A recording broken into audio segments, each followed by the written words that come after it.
So the biggest causation for church to change and to grow and for you to grow and to be hungry and desiring the Lord in a way like you never have before is on the backside of a word that's not very fun. It's deprivation. There's a few different avenues to get to the greatest deprivation of yourself so that you hunger and thirst and desire for the Lord to come and move on our behalf in a way like you never have before. There's an example I have. There's three kinds of men that are all in three different seasons of life: singleness, marriage, married with kids. The single guy, he makes the least amount of money. He provides the least amount of money for himself, for his home. He then gets married. The married man makes more money. They just do. Their sense of deprivation has just grown a little bit. Then they have kids. And then another thing gets unlocked in the man where he goes to a greater extent than he ever could have when he was single or married alone, to be able to provide for family. Because his sense of deprivation, his need to be able to provide and bring more to the table grew. Yeah. And that's the only thing that happened. Yeah. He hasn't necessarily probably changed that much, but my wife loves to spend. So that really encourages me to work up. I'm just kidding. She doesn't spend money. I'm just kidding. But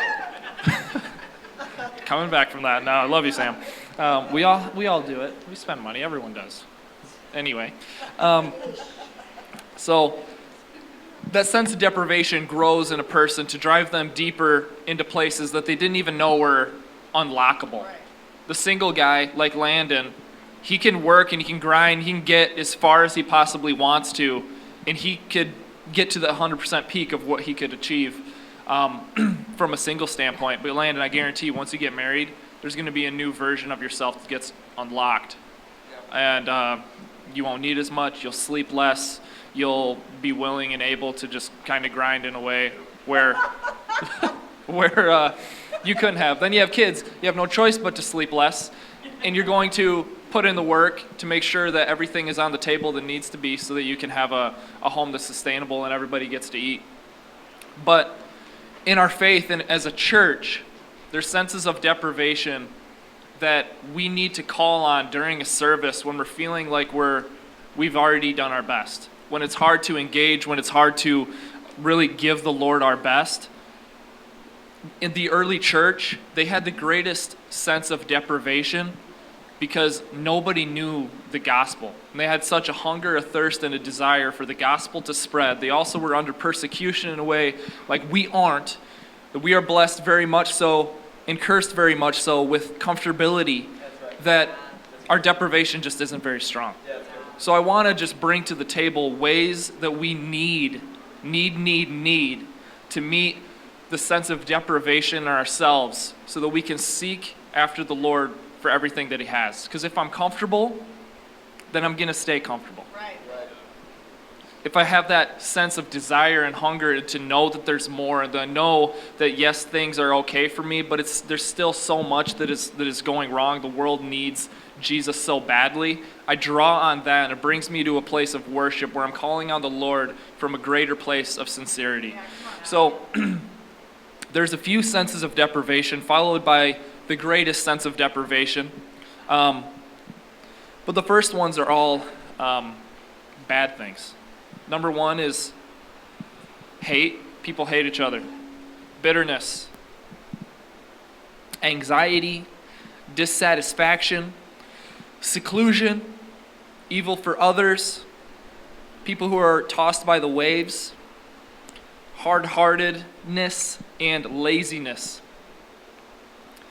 These are all characteristics of what the world has to offer.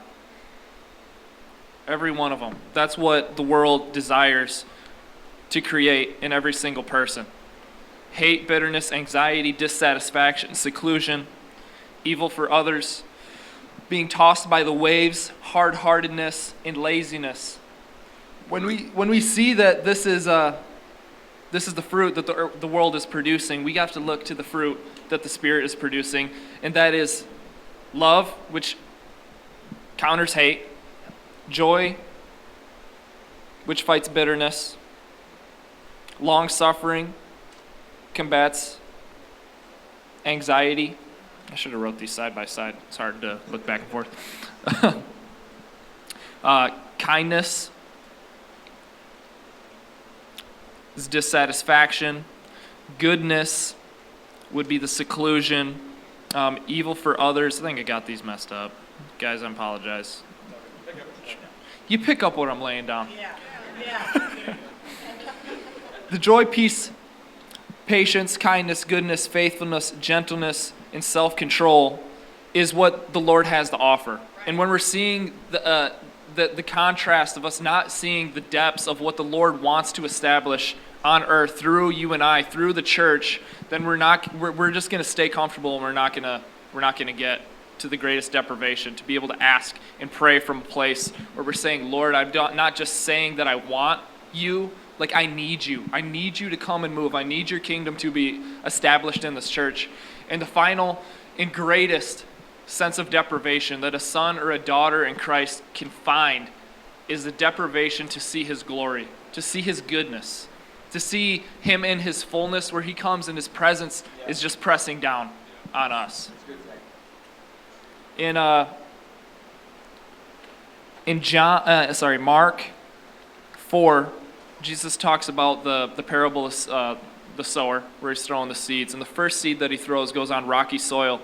And when he's explaining it, he says that as soon as it drops, Satan just plucks it up and he takes it with him. There's a sense of deprivation in that. A seed gets planted today, where we see people who have the sicknesses of the world just being grown and woven into everything that they are. That they are far more like the world in the sickness and the fruit of the world than they are the fruit of the Spirit. That should make us long so badly to see the fruits of the Spirit just flourish in their life. And then on top of that, the way that gets accomplished is by just hungering for the Lord and the Lord himself. That his glory would come and shine on each and every single one of us so that he can have his way in our church and in our life. Yes. So I think that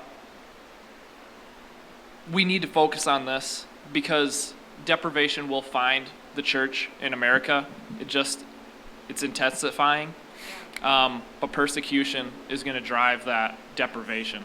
Now, I want to be a person who is able to drive myself to that deprivation, to see the Lord rightly as a person who it just sees exactly where I'm at. I can be honest about the situation that I'm in, and that the only answer is him. Not sugarcoating and believing that everything is okay and good enough. When we have people who are broken and lost in this city that need him so badly. There's deprivation, but a lot of it might be out there. And we need to know that there's so much wrong in the city that we need to be the answer to the call by bringing the Lord's glory here. And if his glory doesn't rest here, as it doesn't always in many churches, then that is another great deprivation of our measurement of, does God even come and rest on our church? Of course, he does. But that's a sense of just hunger and thirst that he would come and he would remain. He would continue in doing that. So deprivation will find us. It will find the American church, and it will be the greatest reason why the American church is going to grow as deep and serious as it will be, because things are going to get worse for us. What if we could just do that ourselves? I want to do that ourselves today.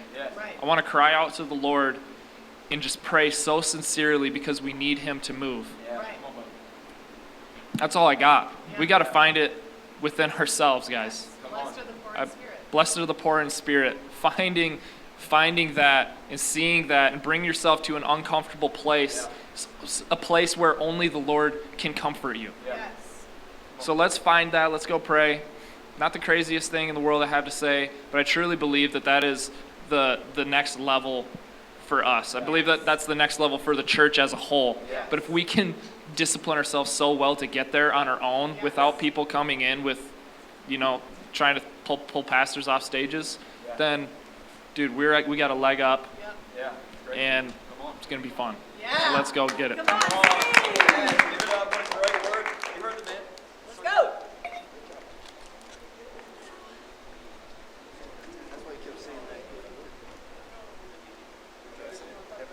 saying deprivation.